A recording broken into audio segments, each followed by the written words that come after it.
Confiscate the money. That girl is a real proud small world, all her friends know me. So we are back at the brand episode of Cincinnati Stingers MyLEAGUE here in NBA 2K17. Last episode we sent another season of the Stingers MyLEAGUE, and we had the greatest season in NBA history when it comes to wins. So I mean, it was a pretty good season, I guess you could say so, but right this season we're going to come back even better than last year. Obviously went and took the first overall pick from the Miami Heat in a stupid trade. I don't know why they took it. We picked up the first overall pick in Kris Mayo. Kris Mayo is a special prospect, probably the next LeBron if you look at his size and how well he plays. He's got great athleticism, great shooting game, plus great defense. I mean, he's a complete package that anyone would love to have. And look at his form though. His form is just clean. But now going into this season here, our roster is looking pretty nice right now. Nick Cheeks at point guard, Shane Lee at shooting guard, Freddie Albert at small forward, Mayo at power forward for right now, Norton at center, Jenkins at 6-man because he won 6-man of the year last year, and the bench. But he went 74-8 last year. Trying to improve on that is pretty hard, but I mean, I think we could do it though with this roster. Our roster is very good, but we're number one in all power rankings as usual. But we're going to start off the simulation of this season, and we start off actually pretty good. 11-0, 12-0, 13, 14, 15, 16, 17, 18, 21, 23, 24, and we're getting close to breaking the NBA record, and we do when it comes to winning streaks with about, I don't know, 35 games, I believe is the record, I don't know, but anyway, we did break the record, 40 games, we won 42 games, 44, 45, 46, 47, and we're going to win 50 games in a row to start off the season. Oh my god, this is special, and just to let you know though, like obviously the simulation difficulty is still at 50, it's all completely fair, but we go into the All-Star break undefeated. That is incredible, but Nick Cheeks is second in MVP. We're going to re-sign Freddie Albert, obviously, as he's a great player. He happily accepts the offer there. But Lynn Morgan on here, he wants $27.6 million. Not that bad, but wait. We're over the hard cap once again if we try signing him. So, I mean, at this point, I don't know what to do with Lynn Morgan, but Nick Cheeks, Shane Wheeler, and Francis Jenkins are all All-Stars this year. So Jenkins, an All-Star at 6-man is pretty cool to see that, but former Stinger we traded to the Heat in that Kris Mayo trade, Malcolm Little is an All-Star. Malcolm Little, a very special player. I wish I wouldn't have traded him, but I mean, obviously, Kris Mayo is way better than Malcolm Little in the long run, but it looks like Kris Mayo is in the dunk contest as usual. His dunking ability is amazing in this game, and he is also on the Elite's team as usual at 87 overall right now, but 57-0 going into the All-Star break. Obviously, Mayo puts up 33-19, a double-double, almost 20 rebounds in that Rising Stars contest, but he loses the dunk contest to another player. But right here, 65-0, 66, 67, 68, 69, we're 70-0 here. We're trying to go undefeated in the season, and we could probably do it here. As on the last game, look, similar difficulty, 50 the entire season. I'm not lying when I say that. I'm not a hacker. I don't even know how to hack this game, but we will go undefeated in the season, 82-0 in the season, the greatest season in NBA history. I don't know if it can even be topped. I guess if we go undefeated in the playoffs, it'll be even better, but we win this 115-82 final. A great game, obviously, by our players. Every single night somebody steps up, and that's what I love about this team, is that every single night everyone gives their heart and soul. As Georges Patton wins his 6th MVP of his career, 6 in a row, obviously. Kris Mayo is obviously Rookie of the Year. Francis Jenkins back-to-back 6-Man of the Year awards right there. Actually, I think it's 3-time 6-Man of the Year awards. And Kevin McHale obviously is Coach of the Year when he coached an 82-0 team on this season. But all NBA teams, Patton's on the all NBA first team. No Stingers in the second team. And on the third team is Malcolm Little, but no Stingers on the All-NBA main team, so it's pretty weird to see that. But obviously, former Stinger put up 30.7 points per game in his first season as a starter. I wish we would have got to him earlier, but Shane Wheeler is on all-defensive first team, and that is about it when it comes to that. But all-rookie first team, we do have Kris Mayo as usual, so I mean, that was pretty obvious he's going to be on there from the start. But going into the playoffs, we are 82-0. We haven't lost a single game yet in this season, so I mean, could we go undefeated in the playoffs? I have no idea. Maybe you might be able to, but there's some pretty tough playoff teams, plus 2K simulation in the playoffs is obviously crap most of the time. You lose to terrible teams most of the time, but unlike this team, because their team is actually very good, though, compared to every single other team I've seen anywhere else. I mean, our team could probably go undefeated in the playoffs if we try our best, but we're facing the Indiana Pacers in the first round. We've won 41 more games than them. So, I mean, I think we could go and maybe sweep in this series. They have Trey Lyles out for the season, a torn right ACL. We only have Cam Norton out day-to-day, so, I mean, we take game 1 here. We take game 2 to go up 2-0 here against the Pacers. Now 3-0, and let's go and Simcast's last game. And we're going to go and sweep the Indiana Pacers in the first round in this one. So we're still undefeated here in the playoffs, 85-0 right now, or 86-0, sorry. As Francis Jenkins, he is injured though. So I mean, Francis Jenkins, I'm scared injuries are actually starting to pile up here as our team, if like a key player like Kris Mayo, I don't know, gets injured, we're screwed basically. Our chance of going undefeated are screwed. But we face the 76ers in the next round. They have not too bad of a team, I guess. They have Ben Simmons, but other than Ben Simmons, we have really nobody go through, I guess. They're all bench players practically compared to ours. But we take game 1 here.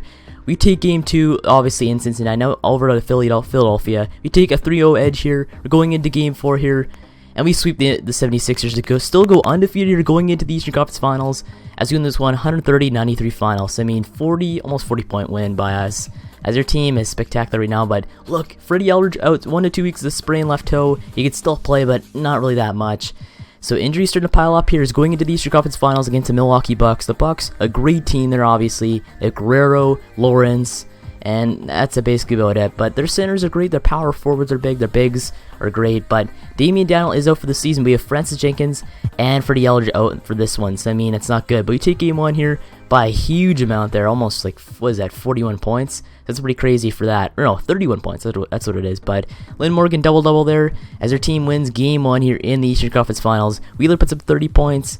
And yeah, just same old domination by the Stingers here. As we win game 2, they put up a 2-0 edge here in the Eastern Conference Finals. Wheeler puts up 28. Lynn Morgan double-double once again. Cheeks puts up a double-double with assists and points, obviously. And Kris Mayo, fractured left leg, he's out for the season.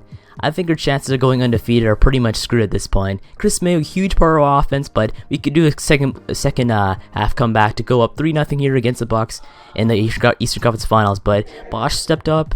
I guess it's pretty cool to see that. But other than that, I don't know. We didn't really. I guess we dominated them by like 26 points, I think. And now going into game 4 here, we're up 3-0 here, and we're going into this one hoping we can win this one, but no. We lose by 4 points, and that's our first loss of the season here. It's pretty crazy to say that, but Aldridge is back, I guess. Same with Francis Jenkins, so that's not that bad, I guess. But still, no Kris Mayo out for the rest of the playoffs. Not good at all, as we're going into Game 5 here. And yeah, we dominate them by 35 points to go on to the NBA Finals once again for like the 3rd year in a row. But now, in this game, Wheeler played well against these Bucks. These Bucks, they just didn't show heart at all in the last game, as we're facing the LA Clippers and Georges Patton here in the NBA Finals. The Clippers 57-25. We won 25 more games this season in them in the regular season, but they have a great team. Thon Maker and Patton are a huge, obviously, team over there in LA. But Joel Gray is out day today, and we have Kris Mayo out for the season. We take game 1 though, 133-120 final in Cincinnati. So Cheeks puts up a double-double once again. He always does a double-double though, all the time. I think he averaged a double-double in the regular season, but Gray puts up 40 while he's injured. But going into game 2 though, we win game 2, 125-110 final. A great game by us, obviously, once again, as we're 2-0 here in the NBA Finals once again against whoever we're facing in the finals every year. But Patton puts up 38 here. Going into game 3, we win game 3, you go up 3-0 here against the Clippers here in the NBA Finals. So only one game maybe left in the season if we can go and close this one out. As Patton puts up 54 against our team, which is pretty incredible. But still, our teamwork and our heart beat out Patton's great numbers all the time. But going into game 4 here, we're trying to go and win this one in LA. But I mean, I don't know. It's kind of a hard thing to do, as we lose this one by, guess what, 5 points. And we lose our second game of the season. So, I mean, second game of the season, we take the L, but I mean, that's not that bad, as Patton only puts up 24 here in 18 minutes played. So I don't know why I only played 18 minutes, but now going into game 5 here, why not take it here in Cincinnati? Why not do that as we're up here in the 3rd? 6-point ball game. Flawless execution there. That's a wrap. And they've done it, the new NBA champions. Well, they did it, and as they celebrate, you can just see the relief, the exhilaration that comes from winning it all. You have to hand it to the entire organization. They worked together to get right here. And guys, what a reward for the fan base. I mean, I know one thing. They're going to enjoy this memory for a long, long time. And we have enjoyed our time with you folks all season long. This is Kevin Harlan saying so long. Have a wonderful summer.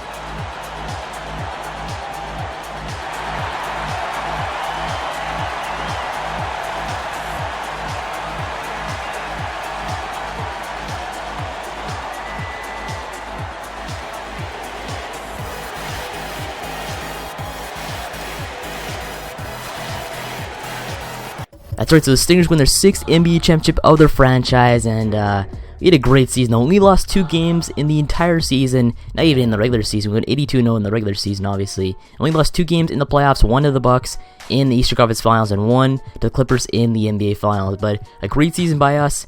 Only one big question though going into this offseason though is Lynn Morgan, but in this game the Patton puts up 40-55, but not enough to overcome our heart and soul. But Cincinnati win their championship once again as Nick Cheeks is their Finals MVP, 21.8 points per game, almost averaging a double-double in the playoffs, or at least in the NBA Finals. Patton puts up, I don't know, 40 a game in the playoffs. It's crazy, but we somehow beat him. As their stats, those are playoff stats quickly for the playoffs. Not that great, I guess. Our stats are actually it's almost balanced between almost all the players. All our players are almost evenly matched when it comes to talent, but we go 16-2 in the playoffs, 82-0 in the regular season to go and capture another NBA championship in our franchise history. And it's pretty safe to say, I guess, if it wasn't pretty obvious in a few episodes ago, that we are a dynasty in the NBA. But Anthony Davis, D'Angelo Russell, Zach LaVine obviously are retiring this year. Anthony Davis did play a few years on Brooklyn, obviously a lot of years on New Orleans there, as you can see. So I mean, his numbers get retired by New Orleans, but D'Angelo Russell almost played his entire career with obviously the LA Lakers, but he goes to the Knicks for his last season to go and finish off his career. But Zach LaVine played only a few years on Minnesota, but played a ton on San Antonio, so maybe they might retire his jersey, I have no idea. But here's Kevin Looney though, retired. He played 1 season as a Stinger, obviously 2019 and 2020, back in the crappy days. Only won like maybe 35 games. But there's Damian Jones though, he is a former Stinger for about 3 years. He did win a championship with us once or twice, so that's pretty cool to see that. But going on to the Hall of Fame inductees, we have Anthony Davis and D'Angelo Russell that are in the Hall of Fame. Jersey retirements, we have D'Angelo Russell and Anthony Davis, obviously. D'Angelo Russell with the Lakers and Anthony Davis, the New Orleans Pelicans. But we have league meetings here, only 1 year left into the next CBA, but they want to eliminate the shot clock, and 22 general managers in favor of that. I do not want to see that ever to happen in the NBA ever. But going into the draft lottery here, we obviously don't have a pick as we trade them to the Miami Heat. The Heat only the 10th best odds and 15th obviously, as our picks, that trade was amazing for us, turned out great for us. But the Wizards take home with the first overall pick in this draft. Same with the Phoenix Suns with 2nd and the Kings with 3rd. But we hire Giannis Antetokounmpo as our assistant coach going into the draft.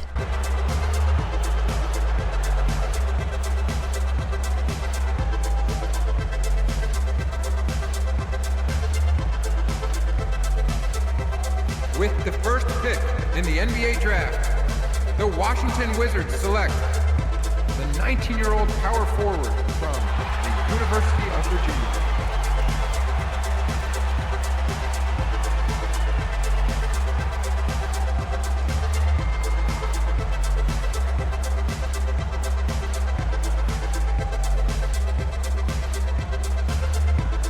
With the second pick in the NBA draft, the Phoenix Suns select Bryce Kelly from the University of California.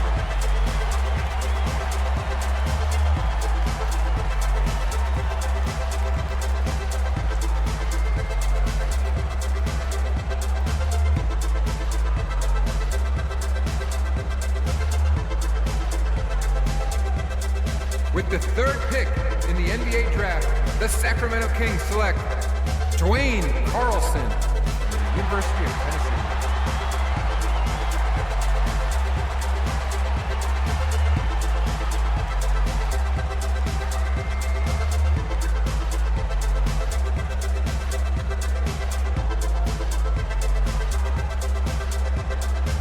With the fourth pick in the NBA draft, the Cleveland Cavaliers select Clay Sherman from Temple University.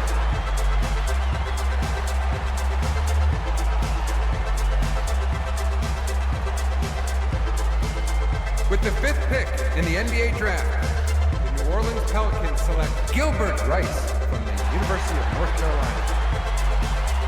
We have a trade to announce.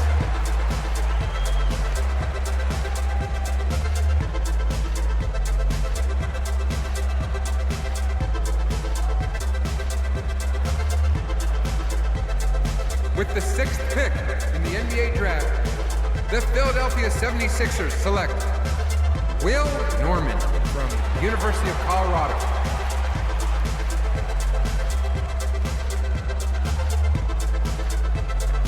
With the seventh pick in the NBA draft, the Denver Nuggets select Tracy Terrell have a trade to announce.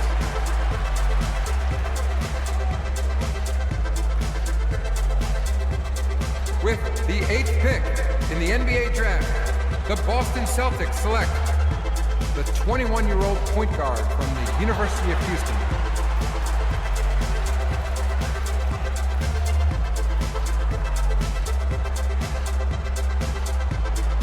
With the 9th pick in the NBA draft, the Detroit Pistons select the 19-year-old center from Italy.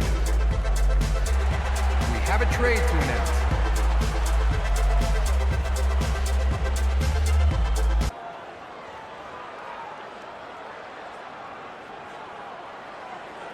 With the 10th pick in the NBA draft, the Boston Celtics select Dwayne Mullen from DePaul University. So yet again another draft here that's not really that impressive, I guess. The stats, the overalls, not really that good, I guess. The first 2 or 3 picks were not that bad, but other than that, a horrible draft once again. These draft classes need to get better, obviously. There's usually only 1 or 2 great players coming out of the draft class, at least good overalls coming out of the draft class. I mean, I guess you need a pretty good development in order to get some of these guys good. Like Miami Heat, they picked a guy, Hamlin, not the greatest, I guess, and saying they picked Rivers there. So Miami Heat, that trade did not turn out well for them when it comes to these picks these years. I thought the Nets were really bad, but look, Stanley Wall, his team option is way too high with a team that's pressed against the cap, so we're going to decline his team option. A great player, but just not enough room for him unless he wants to sign a minimum deal with us, which hopefully he will. But in the player options, though, for the NBA, everyone's accepting because they're all on team options, but Lynn Morgan obviously in our free agency. We're going to go and send an offer to Terrence Ferguson. Harvey Bosch wants to sign a minimum, so definitely going to re-sign him back. And we want Glenn Atkins back at minimum for about 2 years on there. And we have Stanley Wall in here who wants $22.3 million. Oh my, he's 73 overall, 21 years old. I guess he has decent individual stats, but other than that though, he's not a $20 million player. Lynn Morgan, we try signing him again, but he does not have enough room to go and sign him. So he's going to the free agency as a top player in the free agency this year. We sent a few players at Bernie Boatwright, Trevor Mack, and so on. We go sign Thon Perkins and Glenn Atkins, obviously there. Thon Perkins is actually a pretty good point guard, but Lynn Morgan goes and signs at the Utah Jazz. 4 years, $130 million deal, so he'll finally be a star there, just like Jason Tatum is with the Brooklyn Nets. But there's our team for this year. I guess I'll end this episode off here. Make sure to like and subscribe for more Stingers franchise mode. And thanks for watching. I'll see you in the next one.